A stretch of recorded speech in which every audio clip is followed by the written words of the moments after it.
হ্যাঁ, জিন চালান নিয়ে মানুষ আপনাদেরকে কিছু ভুল তথ্য দিয়ে থাকে, অর্থাৎ এমন কিছু অলৌকিক কথা বলে যে জিনিসটা আসলে বাস্তবে নেই জিন চালানের ব্যাপার নিয়ে।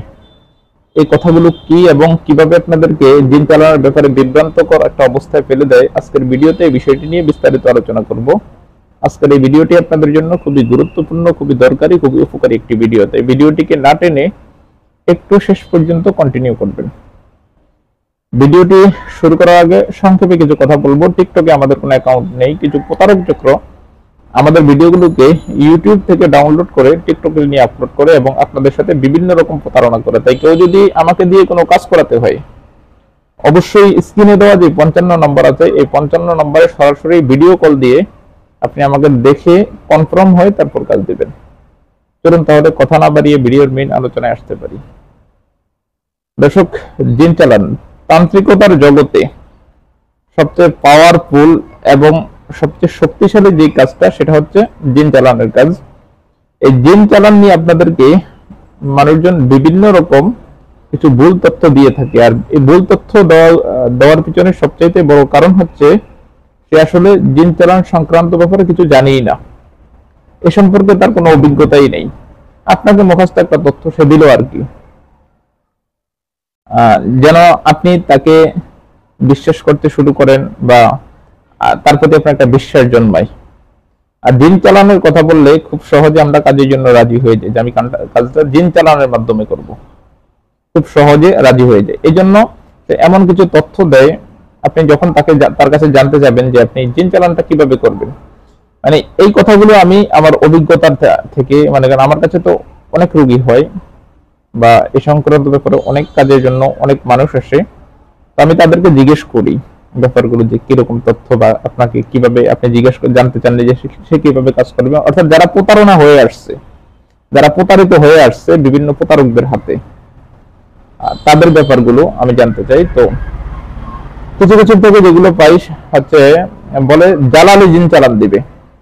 জালালি জিন চালান, এমন কোন জিন চালান আছে বলে তান্ত্রিকতার জগতে আমি যত বই শোনা বা এদের নিয়ে আমি পড়াশোনাই করেছি, জালালি জিন চালান আছে এমন কোন কথা তান্ত্রিকতার জগতে নেই। আরো অনেক বানিয়ে চুরি অনেকগুলো জিন চালানের কথা ইউজ করা। জিন চালানের ভিতরে জিন চালান এই শব্দটা ছাড়া এটার মূলত আরবি শব্দ হচ্ছে জিনুস সেহের। আর তান্ত্রিকতার বইয়ের ভিতরে লেখে জিনুস সেহের, সহজে বাংলায় আমরা এটাকে মানুষকে বোঝানোর জন্য জিন চালান বলি। এটার বাইরে অন্য কোনো শব্দ এটার বই পুস্তক বা তান্ত্রিকতার লাইনে যে বইগুলো আছে কোথাও লেখা নেই। তো যেটা হচ্ছে আপনাদেরকে যে বিষয়টা সবচেয়ে বেশি বোঝায় সেটা হচ্ছে আপনি যখন তার কাছে জানতে চাবেন যে বা কিভাবে আপনি জিন চালানটা করবেন কিভাবে, তখন সে বলবে যে জিনটা আমি একদম সম্পূর্ণ তার কাছে পাঠিয়ে দিব, জিনটা 10 দিন 12 দিন 14 দিন ওখানেই থাকবে, থেকে তাকে প্রতি দৈনিক বুঝাবে, সেজন্য আপনার প্রতি দুর্বল হয় এবং আপনাকে সে বোঝে এরকমটা বুঝাবে, এবং জিনটা দিন দিন তার গায়ে মন্ত্র পরে ফু দিবে। এটা আসলে একটা ভুয়া তথ্য।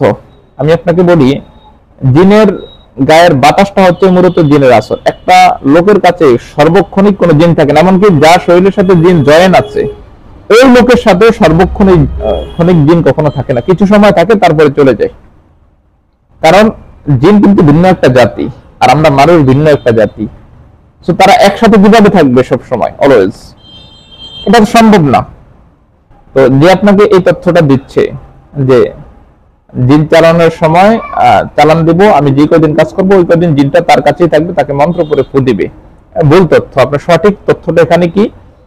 সঠিক তথ্যটা হচ্ছে জিন চালানোর কাজ আপনার কাছে, আপনি যে জিনটাকে পাঠাবেন নির্দিষ্ট জিনটা কিন্তু আপনার আওতায় থাকতে হবে, অর্থাৎ এক কথায় সে আপনার কথায় উঠতে হবে বসতে হবে, এমন একটা জিন লাগবে। তো এই জিনটা যখন আপনার কাছে থাকবে বা আপনার বসে থাকবে জিনটা বা আপনার আওতায় থাকবে, এই জিনটাকে দিয়ে যখন আপনি জিন চালন করাবেন তখন শুধু একটা মাত্র মন্ত্র, যে মন্ত্রটা আপনি যে চাল বসাইছেন তার উপরে করার জন্য বা তাকে বশ করার জন্য, বিচ্ছেদ করার জন্য, বান মারার জন্য, একটা মন্ত্র শুধু জিনটা তার গায়ে ফু দিয়ে ওই চালটার আওতায় নিয়ে আসবে। মানে আপনি কাজটা করার জন্য যে চালটা বসেন এইটা, তো এই একটা মন্ত্রের জন্য যে জিনটা তার কাছে পাঠানো হয় এটাকে বলা হয় জিন চালন।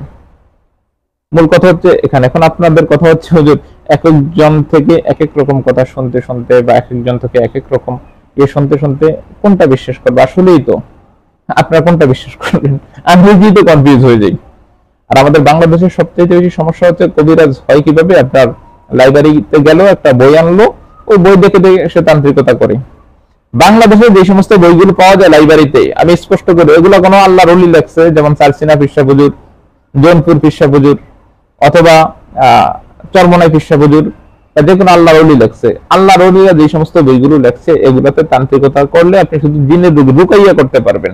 বশীকরণ, বিচ্ছেদ, মরণ বান বা এভরিথিং যে কাজ, এগুলো দিয়ে করা সম্ভব না। এগুলো করতে হলে আপনার সেই বহু পুরনো কয়েক হাজার বছর আগের অরিজিনাল লজ্জাতুন নেসা যে বইটা, ওই বইটা আপনার প্রয়োজন হবে। এই জন্য বাংলাদেশে তো এটা শেখার কোনো ভার্সিটিও নাই। ইন্ডিয়া, আসামে একটা ভার্সিটি আছে, তো বা ইন্ডিয়াতে যারা যায় তারা খুব সহজে শিখতে পারে। এই জন্য ব্যাপার হচ্ছে আপনার বাংলাদেশে বিভিন্ন কবিরাজদের কাছে প্রতারণার শিকার হন। আশা করি আমি বিষয়টি বুঝাতে পেরেছি। মেনে থাকলে অবশ্যই উপকৃত হতে পারবেন। ধন্যবাদ। আসসালামু আলাইকুম রহমতুল্লাহ।